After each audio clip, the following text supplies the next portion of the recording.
Matematik tahun 3 muka surat 11. Soalan 1. Bundakan nombor kepada soalan A, puluh terdekat. Jadi dekat sini yang mana satu puluh? Yang puluh adalah yang satu yang ni, betul tak? Jadi kita garis dekat sini, yang satu ni. Okay, kita kena bundakan. Jadi kita tengok bahagian kanan adalah 4. Jadi 4 ni adalah nombor miskin.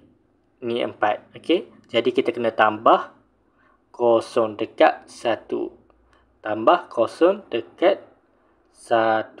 Jadi yang 4 ni akan jadi kosong sebab kita telah bundakan. Jadi jawapannya adalah 2310. Sebab 1 ni kita tambah kosong dan yang belakang ni akan jadi kosong setelah kita bundakan. Soalan kedua yang ni. Yang mana puluh terdekat? Jawapannya adalah 6. Jadi kita nampak 6 dekat sini. Yang puluh.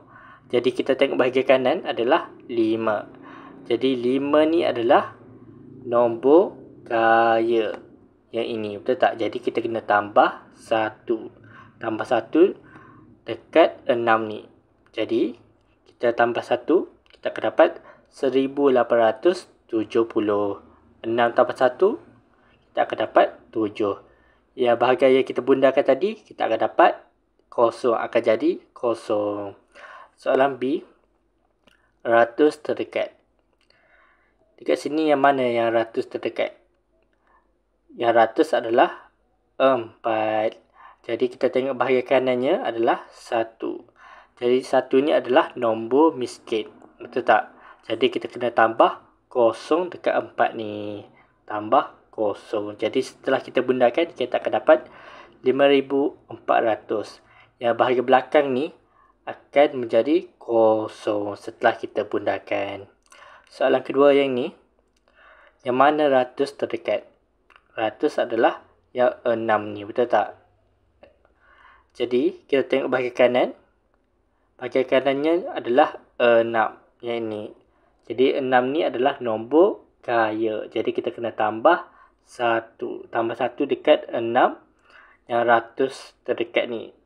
Kita kena tambah 6 yang ini. Okey. Jadi setelah kita bundakan, kita akan dapat 4700. 1 tambah 6, kita akan dapat 7. Jadi kita bundakan tadi bahagian belakang ni akan jadi kosong. Kosong. Okey. Jadi jawapannya adalah 4700. Soalan C. Ribu terdekat. Jadi dekat sini yang mana yang ribu? Ribu adalah 1. Betul tak? Jadi kita tengok bahagian kanan adalah 6. 6 ni adalah nombor kaya. Jadi kita kena tambah 1. Tambah 1 atas 1 yang ni. Ribu terdekat. Jadi setelah kita bundakan, kita akan dapat 2000. 1 tambah 1, kita akan dapat 2. Dan bahagian belakang semuanya ni akan jadi kosong. Soalan yang ni pula. Yang mana ribu terdekat? Ribu adalah 7. Betul tak? Jadi kita garis dekat 7. Dan kita tengok bahagian kanan adalah 3. 3 adalah nombor miskin yang ini. Jadi kita kena tambah kosong dekat 7 ni. Tambah kosong. Jadi setelah kita bundakan, kita akan dapat 7000. 7 tambah kosong, kita akan dapat 7.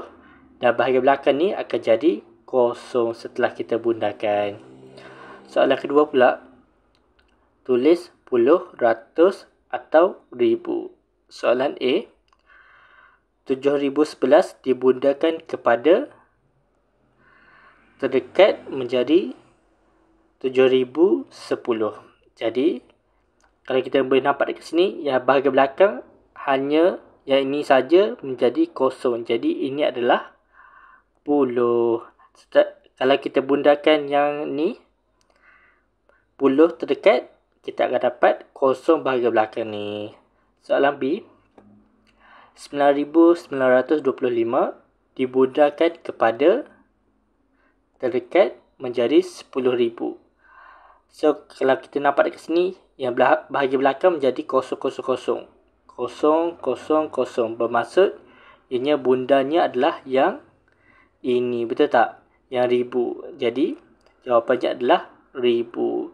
Apabila kita bundakan 9 ni, kita tengok bahagian kanan. 9 ni ianya tambah 1 sebab nombor kaya. Jadi 9 tambah 1, kita akan dapat 10. Dari bahagian belakang ni akan jadi kosong.